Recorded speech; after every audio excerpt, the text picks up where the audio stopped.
সমিতিৰ উদ্যোগত যিখিনি আমাৰ মাধ্যমিক ছাত্ৰ ছাত্ৰী আছে ক্লাছ 10 ক্লাছ 12 ষ্টাৰ মাৰ্ক পোৱা 75%ৰ ওপৰত পোৱা সকলো ছাত্ৰ ছাত্ৰীক উদ্দেশ্যে আজি অভিনন্দন অনুষ্ঠান আছিলে তেওঁলোকৰ যাতে কেৰিয়াৰবিলাক ভাল হয় আগবাঢ়ি যায় সুস্থ সমাজখনি গঢ়িব পাৰে তাৰে উপলক্ষে আজি ৰামদিয়া কেন্দ্ৰীয় সমাজ কমিটিয়ে এই প্ৰগ্ৰাম ৰাখিছিলে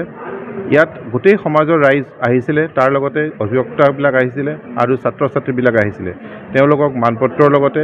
তেওঁলোকৰ নিজৰ কেৰিয়াৰবিলাক কেনেকৈ আগবাঢ়ি যাব পাৰে ইয়াৰ মাজত আমাৰ মাজত বিনন্দ্ৰ দাস ডাঙৰীয়া তেওঁ আছিলে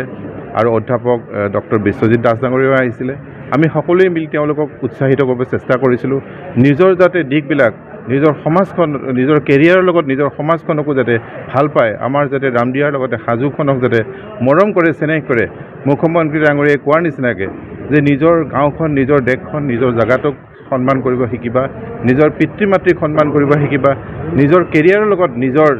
জাগাখনক উন্নতিকৰণ কথাও পাতিছোঁ আৰু এই ল'ৰাসকলে যাতে যায় আমাৰ এখন সুস্থ সমাজ গঢ়ি উঠে তাৰে আমি আশা কৰি আজি সমবেত হৈছিলোঁ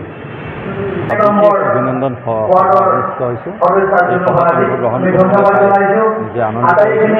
আৰু ৰামদিয়া অঞ্চললৈ বিশেষভাৱে উচ্চ আৰু উচ্চতৰ মাধ্যমিক শিক্ষান্ত পৰীক্ষাত বিশেষ কৃতিত্ব লাভ কৰিবলৈ সক্ষম হোৱা প্ৰতিভান ছাত্ৰ ছাত্ৰীসকলক ইয়াত অভিনন্দন জনাইছোঁ আৰু ইয়াত পঞ্চায়ত জিলা পৰিষদ আঞ্চলিক পঞ্চায়ত গাঁও পঞ্চায়তৰ সভাপতিকে ধৰি গাঁও সদস্যসকলক ইয়াত বিশেষভাৱে সম্বৰ্ধনা জনাইছে মই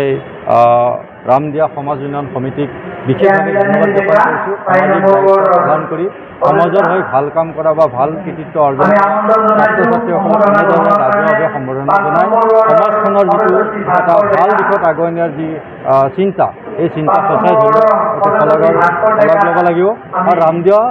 অঞ্চলটো এটি সাংস্কৃতিবান এটা অঞ্চল এই অঞ্চলৰ শিক্ষা সাংস্কৃতিক সকলো দিশতে এটা উচ্চ পৰ্যায়ৰ এটা মানুহৰ চিন্তা আছে